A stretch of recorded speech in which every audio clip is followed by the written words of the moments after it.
Ajith fan Vijay fan சண்டை மாதிரி நான் போடலைங்க. அவங்க ஃபீல்டில் அவங்க சாதிச்சிருக்காங்க, நம்ம மறுக்க முடியாது. But it is not because of எஜுகேஷன்ன்றது தானங்க விஷயம். சிவகார்த்திகேயனை கொண்டு வந்து காட்டுறீங்க, மிஷ்கினை கொண்டு வந்து காட்டுறீங்க, அப்ப சினிமா தான் வாழ்க்கையா? இல்ல அவங்கெல்லாம் சினிமா வாழ்க்கையில சாதிச்சு கல்வியை கொண்டு வந்தாங்க. சினிமா துறையில அவங்க கல்வியை கொண்டு வந்தாங்கன்னா இதெல்லாம் கேட்கறதுக்கே கணத்தனமா இல்லையா? 64 கட்சிகளும் வந்தது. இதுக்கு 64 சும்மா லெட்டர் பேடு கத்தி கப்பல் விடுற கட்சி எல்லாம் சொல்லிட்டு இருக்காதீங்க. தாவேகாவெல்லாம் கணக்குல சேர்க்காதீங்க. அவங்க திமுக என்ன சொல்றதோ அதெல்லாம் சொல்லிட்டே இருப்பாங்க. அவங்களுக்கு சொந்தமாலாம் யோசிச்சு எதுவும் பேசுறது இல்லை. தாவேகா வேற கட்சி சார், திமுக கிடையாது இல்லையா? அவங்க இது எல்லாமே அந்த தானே சொல்லிட்டு இருக்கு. இப்போ இந்த எஸ்ஏஆர்னா என்னன்னு அனலைஸ் பண்ணி அவங்க சப்போர்ட் பண்ணாங்கன்னு நினைக்கிறீங்க? அதுல என்ன ஏதாவது ப்ராப்ளம் ஏதாவது சொல்லியிருக்காங்களா? இல்ல அவங்க பனைமரத்துல ஒரு குத்து, தென்னை மரத்துல ஒரு குத்து, அதான் அவங்க கொள்கை. வெக்கமே இல்லாம நாங்க தான் சமூக நீதியை காப்பாற்றணும், நாங்க தான் இதுல போய் ஸ்கூல் கட்டணும், அங்க நாங்க தான் படிக்க வச்சோம். எங்க எம்ஜிஆர் கட்டின ஸ்கூலுக்கும் இவங்க தான் ஸ்டிக்கர் ஓட்டுவாங்க, காமராஜர் கட்டின ஸ்கூலுக்கும் இவங்க தான் ஸ்டிக்கர் ஓட்டுவாங்க. ஆனா நீ என்ன பண்ணிருக்க அப்படின்னு சொன்னா பணம் வாங்கிட்டு வேலை கொடுக்குற கேவலமான ஒரு விஷயம். திமுகவை பயமுறுத்த பார்க்கிறது இடி, அது மத்திய அரசாங்கம், பாஜக. அப்போ 830 லட்சம் பேருக்கும் ஆளுக்கு 30 லட்சம் ரூபா வாங்கிட்டு வேலை போட்டு கொடுன்னு பிஜேபி உங்கள்ட்ட சொல்லிச்சா? ஏழை குழந்தைகளின் அடிப்படை கல்விக்காக உதவ singleteacherschools.org இணையதளத்தை தொடர்பு கொள்ளுங்கள்.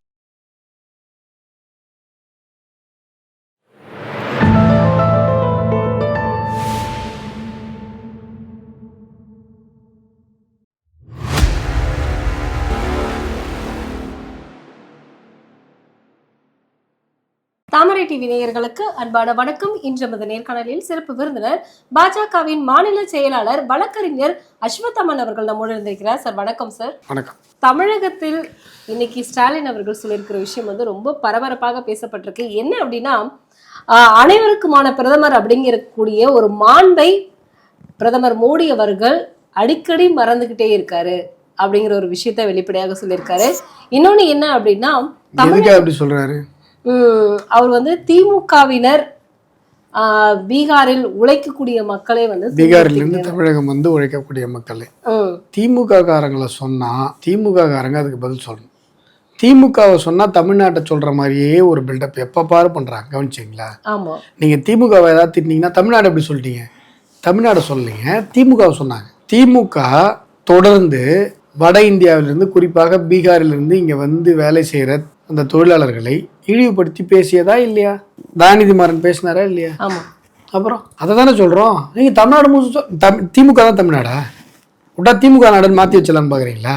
ஒரு தடவை கூட இந்த மண்ணுல தனியா நின்று ஜெயிக்காத ஒரு கட்சி, கூட்டணியாக நின்று மட்டுமே ஜெயிக்கிற ஒரு கட்சி. இவ்வளவு ஆணவமான பேச்சு எதுக்கு? அந்த அம்மையார் உயிரோடு இருந்த போது முழுமையாக 234 தொகுதிகளிலும் இரட்டை இலை சின்னம் தனியா நின்று கூட்டணி இல்லாம ஜெயிச்சாங்க. அவங்க கூட இவ்வளவு ஆணவமா பேசல. திமுகனா அதிமுகனா தமிழ்நாடுன்னு பேசல.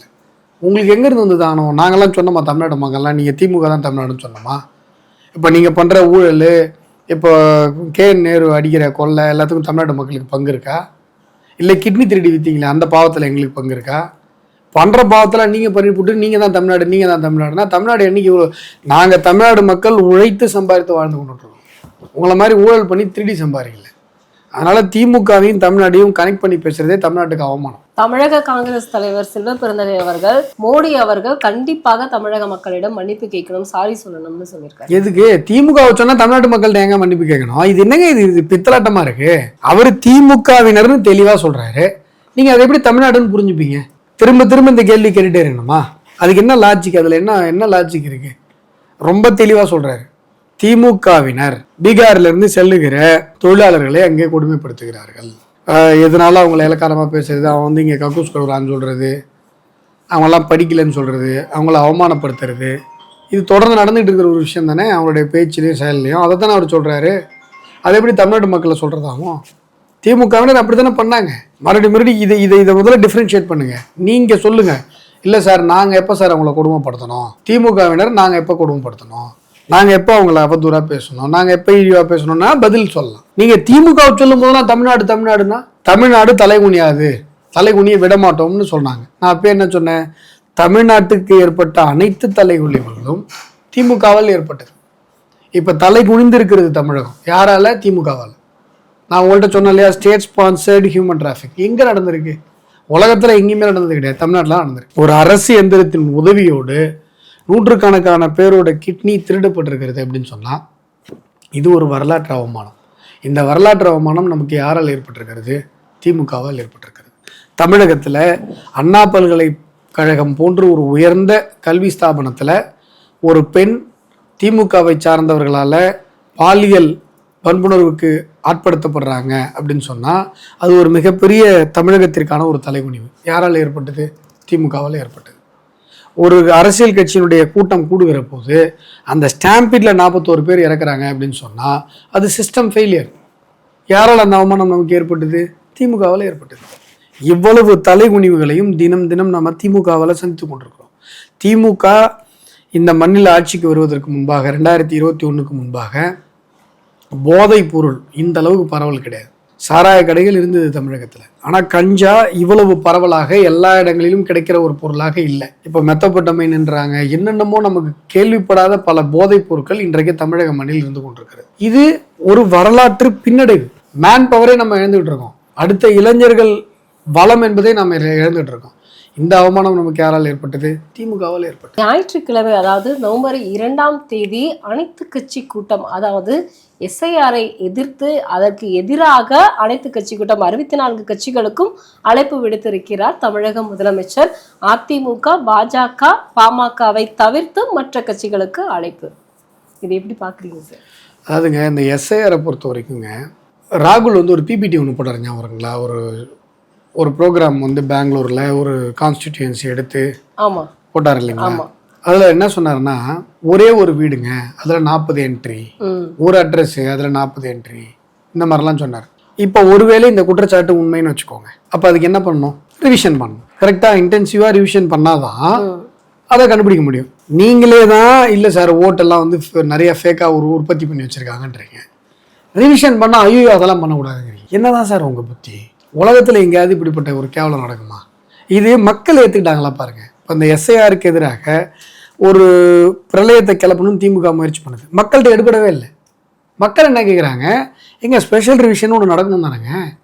இறந்தவர் பேர் இருக்கும், இடமாறினவங்க பேர் இருக்கும், ஊரில் இருந்திருப்பாங்க, அந்த ஃபேமிலி பொழப்பு தேடி மெட்ராஸ் வந்திருப்பாங்க, இல்லை வேலை நிமித்தமாக சென்னை வந்திருப்பாங்க. அங்கேயும் என்ட்ரி இருக்கும், இங்கேயும் என்ட்ரி இருக்கும், இங்கே வந்து ஓட்டு என்ட்ரி வாங்கியிருப்பாங்க. இதெல்லாம் மாற்றப்படணும் தானே. அதெல்லாம் இருந்தால் தானே கள்ள ஓட்டுன்னு ஒன்று நடக்கும். இப்போ உங்கள் ஓட்டை யாரோ ஒருத்தவங்க போட்டாங்கன்னா நீங்கள் கிளைம் பண்ணுவீங்க. சும்மா விட மாட்டீங்க. நீங்கள் போகிறீங்க, பூத்தில் வெளி ஏஜென்ட்டு எல்லா பார்ட்டிலையும் உட்காந்துருக்காங்க, உங்கள் நேமுக்கு பேர் நேராக டிக் பண்ணி இல்லைங்க நீங்கள் உங்கள் ஓட்டு போட்டிங்கன்னா நீங்கள் என்ன பண்ணுவீங்க? சும்மா விடுவீங்களா? கரெக்டாக பண்ணுவீங்க. இதே ஒரு இறந்தவருடைய ஓட்டு, அது ஓட்டர் லிஸ்ட்டில் இருக்கா இல்லையானே உங்களுக்கு தெரியாது. ஓட்டர் லிஸ்ட்டில் யார் வந்து பிரச்சனை பண்ண போகிறா? அதானே நிறைய கள்ள ஓட்டாக விழுது, ஃபேக் ஓட்டு.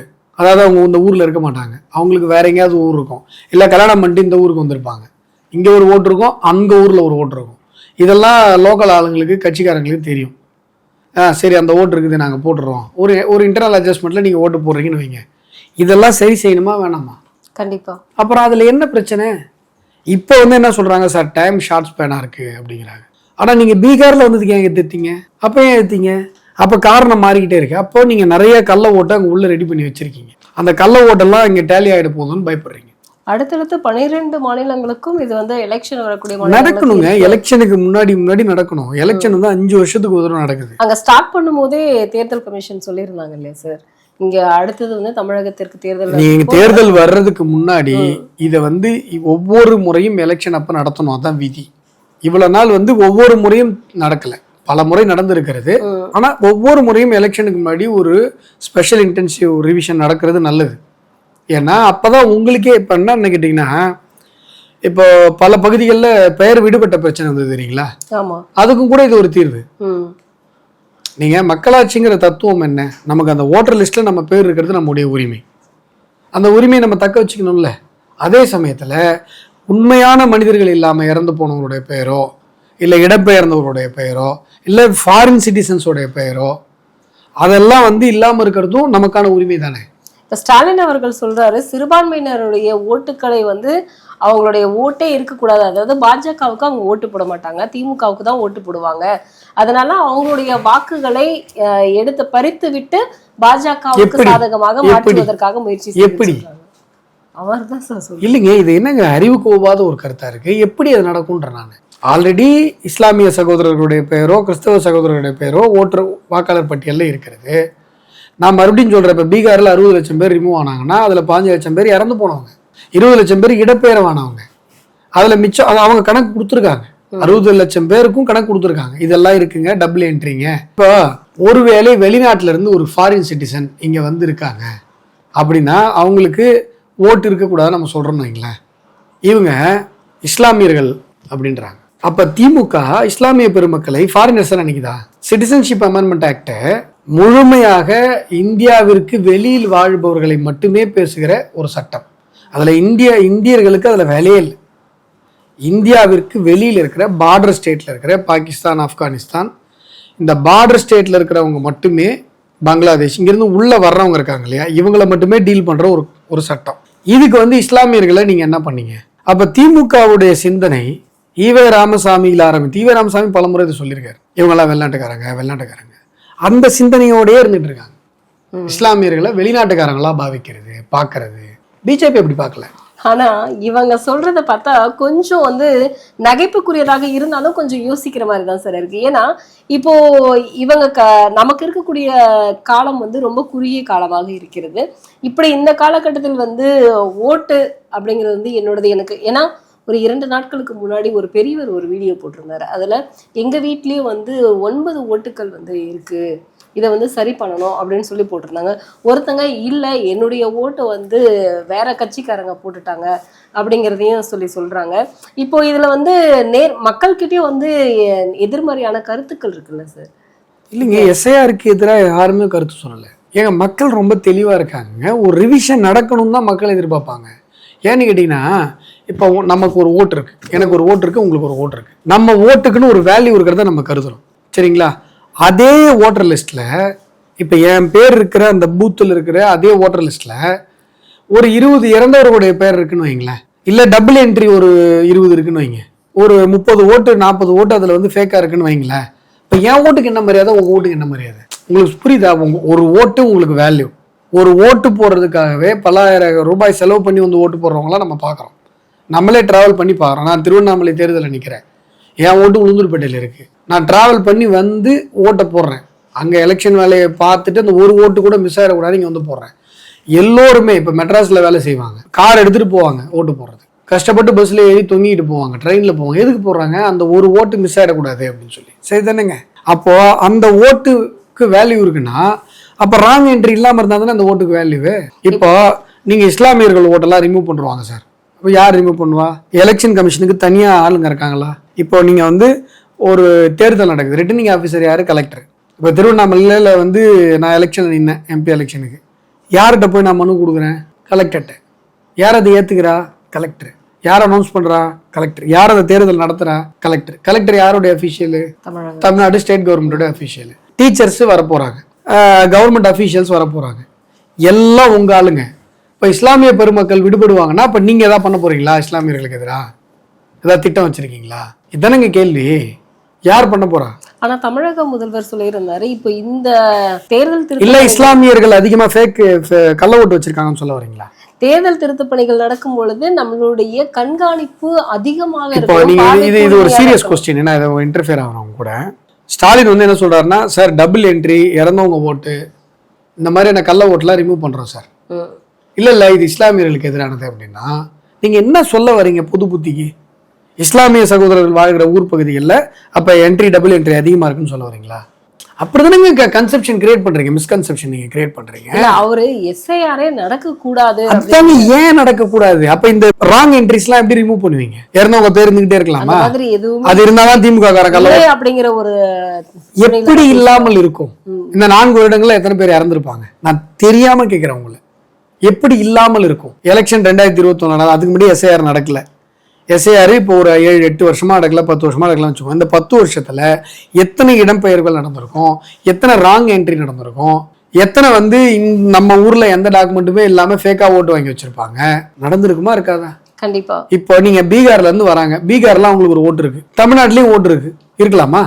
எப்படி இருக்கலாம்? டபுள் என்ட்ரி இருக்கக்கூடாது தானே. அப்புறம் இடப்பெயர்வுகள் இருக்கிறது, இறப்புகள் நடக்கிறது. ஒரு நாளைக்கு எவ்வளவு பேர் இறக்குறாங்க? சரி சரி, இப்போ 3 கட்சிகள் மட்டுமே வந்து இதுக்கு ஆதரவாக வந்து நீங்க பேசுறீங்க. ஆனா 3 கட்சிகளை தவிர்த்து 64 மக்கள் ஆதரவா பேசுறாங்க. இல்ல, மக்கள் ஆதரவாக இருக்கிறார்கள் சரிங்களா, அத வந்து ஒரு பக்கம் இருந்தாலும் 64 கட்சிகளும் வந்து இதுக்கு 64 சும்மா லெட்டர் பேடு கத்தி கப்பல் விடுற கட்சி எல்லாம் சொல்லிட்டு இருக்காதீங்க. தாவேகாவெல்லாம் கணக்குல சேர்க்காதீங்க. ஏன் சார் அப்படி சொல்லுங்க? அவங்க திமுக என்ன சொல்றதோ அதெல்லாம் சொல்லிட்டே இருப்பாங்க. அவங்களுக்கு சொந்தமாலாம் யோசிச்சு எதுவும் பேசுறது இல்லை. அவங்க தாவேகா வேற கட்சி சார், திமுக கிடையாது இல்லையா? அவங்க எல்லாமே அந்த தானே சொல்லிட்டு இருக்கு. இப்ப இந்த எஸ்ஏஆர்னா என்னன்னு அனலைஸ் பண்ணி அவங்க சப்போர்ட் பண்ணாங்க நினைக்கிறீங்க? அதுல ஏதாவது ப்ராப்ளம் ஏதாவது சொல்லியிருக்காங்களா? இல்ல, அவங்க பனைமரத்துல ஒரு குத்து, தென்னமரத்துல ஒரு குத்து, அதான் அவங்க கொள்கை. இல்ல பிஜேபிக்கு பிஜேபி நம்மள சொல்ற போறாங்க, எதுக்கும் திமுக ஸ்டாண்டே சப்போர்ட் பண்ணி வைப்போம், இவ்வளவுதான் அவங்க அண்டர்ஸ்டாண்டிங். இதை தாண்டி எஸ்ஐஆர்னா என்ன, இது நம்ம என்ன பேசணும், அதெல்லாம் சத்தியமா அதெல்லாம் சொல்றீங்களா சார்? அதுக்கு கொள்கையே இல்லைன்னு தான் ஆரம்பத்துல சொல்லிட்டு இருக்கேன். கட்சியில எப்படி சொல்ல முடியும்? அதான் கட்சின்னு ரெஜிஸ்டர் பண்ணிருக்காங்க, லெட்டர் பேர்லாம் இருக்குது, அது மாதிரி எப்படி சொல்ல முடியும்? கொள்கை இல்லைன்னு தான் சொல்லிட்டு இருக்கேன். கண்டிப்பா சார். இன்னைக்கு நம்ம வந்து ஒரு முக்கியமாக வந்து பார்க்கக்கூடியது இந்த மாநகராட்சி அப்படிங்கிற ஒரு விஷயத்த பார்க்கும் பொழுது, இதுல இடுகாட்டில் இருப்பவர்களுக்கும் பட்டா வழங்கப்படும் அப்படின்னு சொல்லிட்டு மாநகராட்சியில இன்னைக்கு ஒரு அரசாணை வெளியிட்டிருக்காங்க. இதுல முக்கியமா 10 வருடங்களுக்குள்ளாக இருப்பவர்களுக்கு கண்டிப்பா பட்டா கிடைக்கும் அப்படின்னு சொல்லியிருக்காங்க சார். இதுல வந்து சுடுகாட்டுல இருக்கிறவங்களுக்கு எல்லாம் பட்டா கொடுத்துட்டு அப்புறம் அந்த சுடுகாட்டுல இருக்கிறவனுக்கு எல்லாம் ஓட்டு கொடுக்கணும். நீங்க ஃபர்ஸ்ட் எஸ்ஐஆர் வரக்கூடாதுன்னு நீங்க சுடுகாட்டுல இருக்கவங்களுக்கும் ஓட்டு இருக்கணும், அவங்களும் ஓட்டர் லிஸ்ட்ல இருக்கணும். இல்ல, அவங்க மாநகராட்சி பட்டா நீங்க புறம்போக்கு நிலத்தில் ஆகட்டும், சுடுகாட்டில் இருந்தால் கூட உங்களுக்கு 10 வருஷத்துல அந்த இடத்துல இருக்கீங்க அப்படின்னா, உங்களுக்கு அந்த இடம் தான் வேணும் அப்படின்னா மாநகராட்சி உங்களுக்கு பட்டா கண்டிப்பாக வழங்கப்படும்னு சொல்லியிருக்காங்க சார். இந்த அரசாணை இன்னைக்கு வெளியிட்டு இருக்காங்க. இல்ல, இது வந்து லீகலா வேலிடான்னு பார்க்கணும். ஏன்னு கேட்டீங்கன்னா, கவர்மெண்ட்டுடைய எல்லா லேண்ட்லயும் நீங்க பட்டா கொடுத்துட முடியாது. மாநகராட்சி ஒரு தீர்மானம் போட்டு விடுவதனாலேயே அந்த தீர்மானம் சட்டங்களுக்கு விட பெரியது என்று ஆயிடாது. கான்ஸ்டிடியூஷன் தான் பெருசு. கான்ஸ்டிடியூஷனுக்கு அடுத்து சட்டங்கள், சட்டத்திற்கு அடுத்தது வந்து ரூல்ஸுக்கு அப்புறம் விதிக்கு அப்புறம் ஆஃபீஸரோட டிஸ்கஷன். இதுதான் ஹையரார்கி. ஒன்று ஓவர்லேப் பண்ண முடியாது. இப்போ ஒரு சட்டம் அரசியலமைப்பு சட்டத்திற்கு விரோதமாக இருந்தால் அந்த சட்டம் செயலிழந்து விடும். ஒரு விதி பேரண்ட் சட்டத்திற்கு அந்த விதியை எந்த சட்டம் உருவாக்குகிறதோ அந்த சட்டத்தினுடைய பிரிவுகளுக்கு முரண்பாடாக இருந்தால் அந்த விதி செயலற்று போய்விடும். தீர்மானங்கள்லாம் லாஸ்ட் ப்ரையாரிட்டி ஆச்சுங்களா. இப்போ நீங்கள் வந்து ஒரு புறம்போக்கு நிலத்தில் எந்தெந்த நிலத்தெல்லாம் நீங்கள் பட்டா கொடுக்கலாம் அப்படின்னு சொன்னால், நத்தமில் கொடுக்கலாம், அனாதீனமில் கொடுக்கலாம். அனாதீனம்ன்றது அன்கிளைம்டு லேண்ட். நத்தம் அப்படிங்கிறது பட்டா கொடுப்பதற்காகவே அரசாங்கத்தில் இருக்கிற புறம்போக்குகள். இதெல்லாம் தான் நீங்கள் வந்து கொஸ்டின் இல்லாமல் கொடுக்க முடியும்.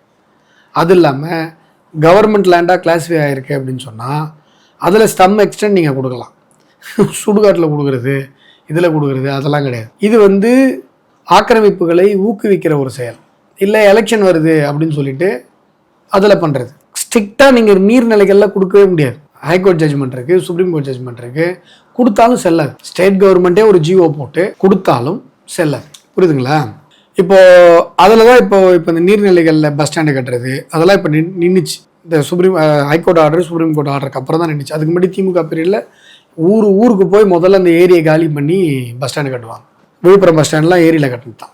அப்போது இந்த நீங்கள் சொல்கிற இந்த தீர்மானம் சென்னை மாநகராட்சி வெறுமனே ஓட்டுக்களை ஈர்ப்பதற்காக செய்யப்படுகிறதா? ஏன்னா இது வந்து மக்களுக்கு நன்மை பயக்கிற விஷயம் மாதிரி தெரியலாம், ஆனால் இது மக்களுக்கு தீமை பயக்கிற விஷயம். இப்படி தான் நீங்கள் வேளச்சேரி ஏரியை பூராத்தையும் ஆக்கிரமிக்க அனுமதிச்சிங்க, சதுப்பு நில காடுகள் எல்லாத்தையும் ஆக்கிரமிக்க அனுமதிச்சிங்க. இன்றைக்கி ராம்சார் லேண்டாக அனௌன்ஸ் பண்ணதுக்கப்புறம் கூட நீங்கள் வந்து ப்ரைவேட் கன்ஸ்ட்ரக்ஷனை காசு வாங்கிட்டு அசிங்கமான ஒரு ஊழல் பண்ணி இன்றைக்கி அறப்போர் இயக்கம் அதை வெளியில் காட்டி மாட்டிகிட்டு போய்க்கிறீங்க. ஆமாம், இதெல்லாம் வந்து இயற்கையினுடைய தாய்மடியை நீங்கள் சூறையாடி எல்லா ஆக்கிரமிப்புகளுக்கும் ஒரு அரசு அனுமதி கொடுத்து கொண்டே இருக்கிறது அப்படின்னு சொன்னால், அதை விட மக்களுக்கு இயற்கைக்கு இந்த மண்ணிற்கு செய்கிற துரோகம் என்ன இருக்க முடியும்? சுடுகாட்டில் பூரா பட்டா போட்டு குத்துற எங்கே போய் புதைப்பீங்க? இல்ல, அதுதான் மக்களுடைய கேள்வியும் அதுவாக தான் இருக்கு. மாநகராட்சி அடுத்தடுத்து அரசாணைகளை வந்து வெளியிட்டுக்கிட்டு மக்களுக்காக வந்து நாங்கள் தீர்மானங்கள் நிறைவேற்றி இருக்கோம் அப்படின்னு சொல்லுவது எல்லாமே வந்து என்ன காரணத்துக்காக இவ்வளவு அவசரமாக? நீங்க பாத்தீங்கன்னா இந்த கிண்டியில, அதாவது மெட்ரோக்கு ஆப்போசிட்ல அந்த ரோடு நல்லா தான் இருக்கு, ஆனா அந்த இடத்துலயே வந்து இன்னைக்கு நெடுஞ்சாலைத்துறையின் சார்பாக அடிக்கல் நாட்டினர் தமிழக முதல்வர் அப்படின்னு சொல்லிட்டு ஒரு போஸ்டர் வந்து ஒட்டியிருக்காங்க. இதெல்லாம் என்ன காரணத்துக்காக? நல்லா இருக்கிற ஒரு ரோட்ல எதுக்கு வந்து அடிக்கல் நாட்டணும் தெரியல. நீங்கள் சொல்கிற விஷயம் என்ன அப்படின்னு சொல்லி. ஏன்னா தமிழ்நாட்டில் அதுவும் சென்னையில் எந்த ரோடு நல்லா இருக்குன்னு எனக்கு தெரியல. எல்லா ரோடுமே நான் சொல்றது கிண்டி மெட்ரோ எல்லா ரோடுமே மெட்ரோக்கு மோசமா வெளியே தான் இருக்கிற ரோடு சொல்றேன் நான். ஐ சி.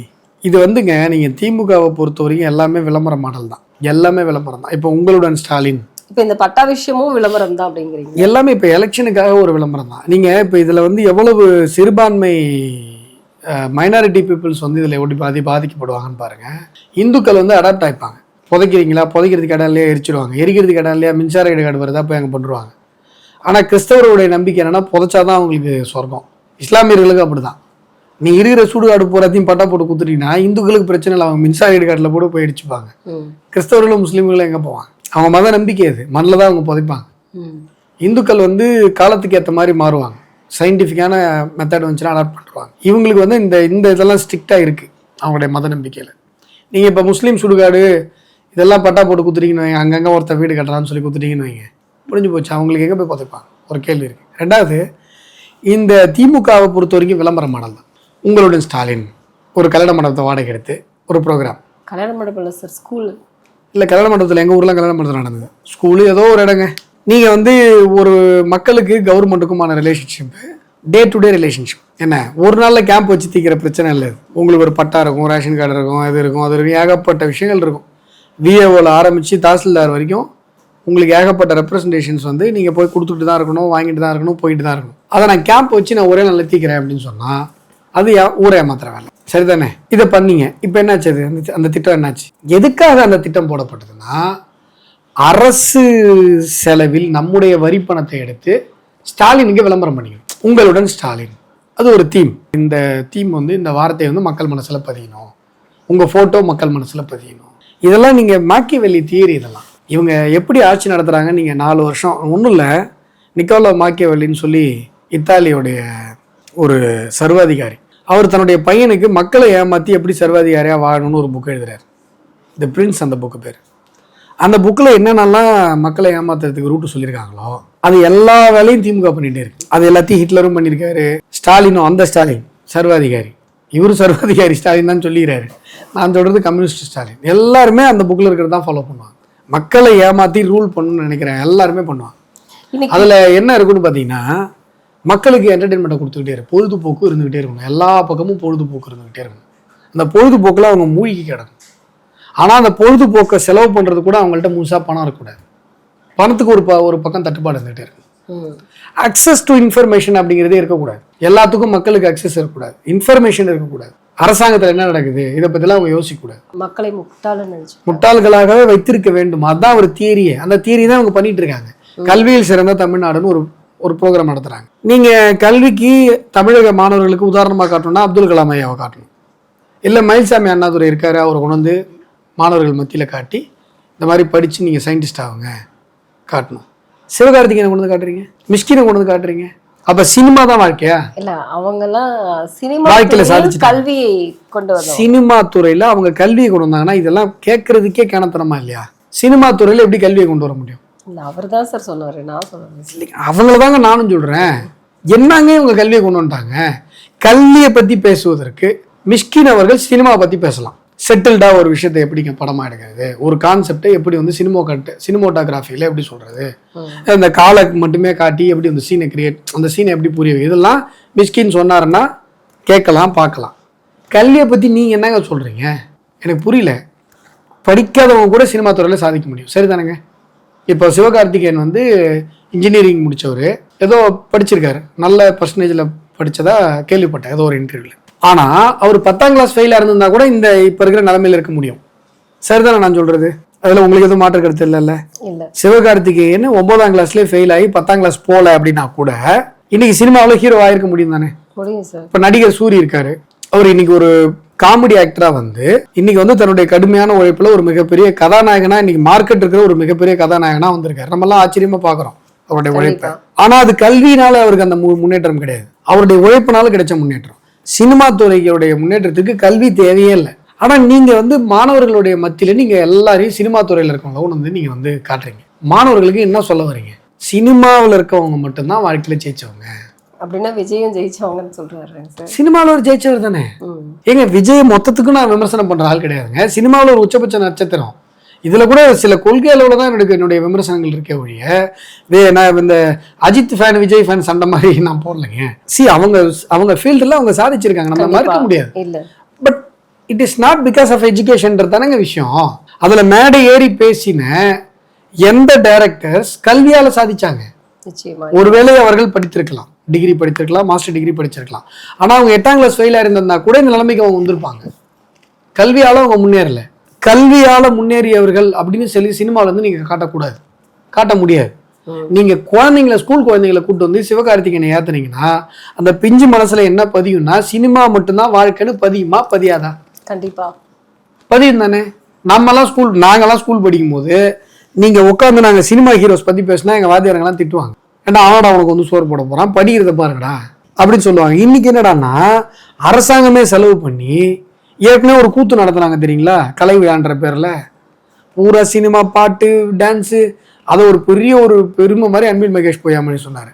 எல்லா பக்கமும் அந்த என்டர்டைன்மெண்ட் கல்ச்சர் தான் அவங்க கொண்டு போறாங்க. ஏன்னா அப்பதான் யோசிக்க மாட்டாங்க. இந்த அரசியலை பார்த்து, இந்த ஊழலை பார்த்து, இந்த கிட்னி திருடை பார்த்து, இந்த இயற்கை வள சுரண்டலை பார்த்து மாணவர்கள் அடுத்த தலைமுறை கேள்வி கேட்காம இருக்கணும்னா அவனுக்கு வந்து சினிமா கதாநாயகர்களை கொடுக்கணும். அவனுடைய வாழ்க்கையே சினிமாவா இருக்கணும். தியேட்டர்ல சினிமா பார்க்கணும், போன்ல ரீல்ஸ் பார்க்கணும். அதை தாண்டி அவங்க யோசிக்க கூடாது. இப்போ 2 நாட்களாக நேரு அவர்களுடைய விஷயம் வந்து நமக்கு தெரியும். இந்த நிர்வாகத்துறையிலையும் குடிநீர் வழங்கல் துறையிலையும் வந்து 25 to 35 லட்சம் ரூபாய் வந்து லஞ்சம் வாங்கி கொண்டு வேலை வாய்ப்பு கொடுத்ததாக ஒரு இடி வந்து ஒரு கடிதம் அனுப்பியது. அதற்கான வந்து நடவடிக்கைகள் எடுக்கணும் அப்படின்னு சொல்லிட்டு 2 நாட்கள் கூட இந்த விஷயம் பேசு பொருளாக ஆகவில்லை.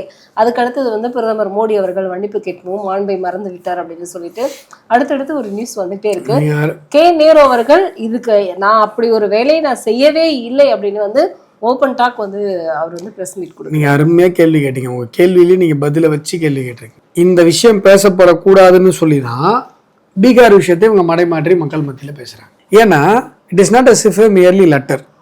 அது வந்து டீடைல்டு ரிப்போர்ட். இடி வந்து ரொம்ப டீடைல்டா ஒரு ரிப்போர்ட் கொடுக்குது. தமிழ்நாடு 132 பக்கங்களுக்கும் கொடுத்திருக்கு. தமிழ்நாடு போலீஸ்க்கு ரொம்ப கிளியரா எவிடென்ட்டா இப்ப யாரெல்லாம் அந்த 800 சொச்சம் பேர்ல இன்ஜினியர், ஜூனியர் இன்ஜினியர் இந்த மாதிரி ரேங்க்ல அந்த டிபார்ட்மெண்ட்ல வேலைக்கு சேர்ந்து வேலையில இருக்காங்களோ, அரசு சம்பளத்தை வாங்கி கொண்டிருக்கிறார்களோ, அவங்க அப்பாயின்மெண்ட் ஒரு தேதியில் ஆகிறாங்கன்னு வைங்க. அவங்க அப்பாயின்மெண்ட்டை வாங்குறதுக்கு முன்பாகவே அப்பாயின்மெண்ட் ஆர்டர் ரெடி ஆகி அந்த புரோக்கர்ஸுங்க கையில், அந்த அதிகாரிகள் கையில் இருக்குது. அந்த டீட்டெயில்ஸ், அவங்க அப்ளிகேஷன் டீட்டெயில்ஸும் இருக்குது. எல்லார்கிட்டையும் 25 லட்ச ரூபாயிலேருந்து 35 லட்ச ரூபா வரைக்கும் பணம் வாங்கியிருக்காங்க அப்படிங்கிற ஆதாரங்கள் இருக்குது. எல்லாமே எலக்ட்ரானிக் எவிடன்ஸ் தெளிவாக இருக்குது, டேட்டா இருக்குது, கிளியராக ஆதாரத்தோடு இன்றைக்கு இடி இவங்க மேலாம் நடவடிக்கை எடுங்க அப்படின்னு சொல்லி டிஜிபிக்கு ஒரு லெட்டர் எழுதி. ஆனால் இது 10 ரூபாய் நோட்டு வந்து பரிமாறப்பட, அதாவது 10 ரூபாய் நோட்டு வந்து இங்கிருந்து அங்கிருந்து எங்கேயும் வாட்ஸ்அப்பில் வந்து இடமாற்றம் பண்ணியிருக்காங்க அப்படின்னு சொல்லி, அதாவது அவங்களுக்கு புரிகிற விதமாக 10 ரூபாய் நோட்டை வந்து மாற்றி அவங்களுக்காக ஒரு தகவலை பகிர்ந்து கொண்டதாக வந்து இடி ஒரு விஷயம் சொல்லியிருக்கு சார். 10 ரூபாய் நோட்டை ஷேர் பண்ணி ஒரு மெசேஜ் கொடுக்குற அளவுக்கு அதில் நீங்கள் முன்னாடிலாம் வந்து பார்த்தீங்கன்னா அந்த மினிஸ்ட்ரியில் வந்து நீங்கள் ஏதோ ஒரு விஷயத்துக்காக பணம் கொடுக்குறீங்கன்னு வைங்களேன், அங்கே ஒரு ஆஃபீஸர் இருப்பார், மினிஸ்டருடைய பிஏ இந்த பக்கம் இருப்பார். நீங்கள் மினிஸ்டர் பிஏட்ட போய் ஒரு பணம் கொடுக்குறீங்க. பணம் கொடுக்கும்போது அந்த அதிகாரிக்கு இந்த பணம் வந்துருச்சுன்னு தெரியணும். அதிகாரி அப்போ தான் உங்களுக்கு அந்த ஆர்டரை கொடுப்பார். அப்போ என்ன பண்ணுவாங்கன்னா ஒரு பேப்பர் எடுத்து, ஒரு பிட்டு பேப்பர் ஒன்று இருக்கும், அதில் ஒரு சின்னதாக ஒரு சைன் பண்ணி ஒரு சின்ன ஒரு இனிஷியலோ ஒரு நம்பரோ போட்டு கொடுப்பாங்க. அந்த சீட்டை எடுத்துகிட்டு போயிட்டு நீங்கள் அந்த டைரக்டர் லெவலில் இருக்கிற அதிகாரிகள்கிட்ட அவர்கிட்ட கொடுத்தீங்க, சரிங்க சார்ன்றாங்க. இவ்வளோதான். இப்படி தான் நடக்கும் முன்னாடிலாம்.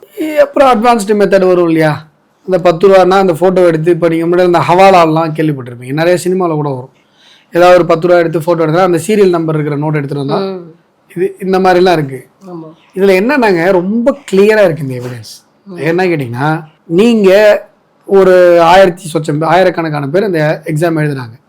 யாரெல்லாம் எக்ஸாமில் மெரிட்டில் பாஸ் பண்ணிருப்பாங்கன்னு தெரியாது. யாரெல்லாம் மெரிட்டில் பாஸ் பண்ணாங்கன்னு தெரியணும், அவங்க என்ன மார்க்குன்னு தெரியணும், அவங்க கட் ஆஃப் தெரியணும், அதுக்கப்புறம் டைரக்ட் இன்டர்வியூ நடக்கணும், அதுக்கப்புறம் அவங்க வேலைக்கு செலக்ட் ஆகணும், அதுக்கப்புறம் அப்பாயின்மெண்ட் ஆர்டர் வரணும். இதான ப்ரொசீஜர்.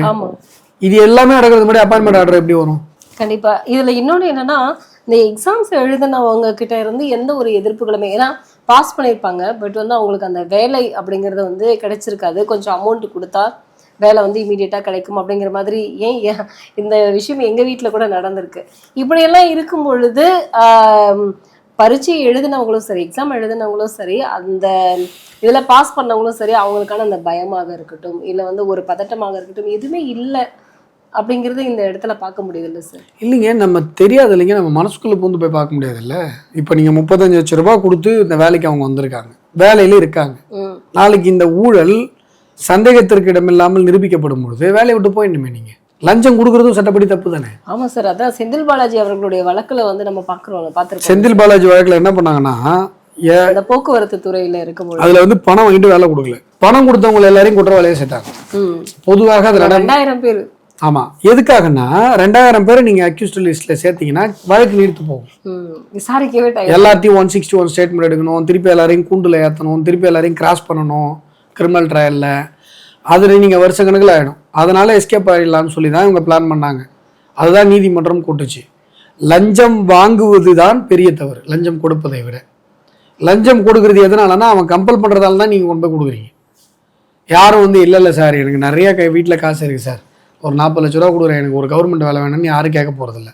அவன் ஏதாவது நகை அடமானம் வச்சு நிலத்தை விற்று அந்த வாழ்வாதாரத்துக்கு இருக்கிற எதையாவது ஒரு விஷயத்தை இழந்து தான் கொண்டு போய் அந்த பணத்தை கொடுத்துருப்பான். எதுக்காகனா ஏதாவது கவர்மெண்ட் வேலை கிடைச்சதுன்னா மரியாதை கிடைக்கும், கல்யாணம் ஆகாதவனுக்கு கல்யாணம் ஆகும், ஒரு லைஃப் செட்டில் ஆகும், அந்த ஃபேமிலி அடுத்த லெவலுக்கு வரும். இதுதான் இந்த நப்பாசை. ஆனால் இதெல்லாம் தவறு, இதெல்லாம் தவறு. என்னன்னா மெரிட்ல அந்த வேலைக்கு தகுதியானவன் இருப்பான் இல்லைங்களா?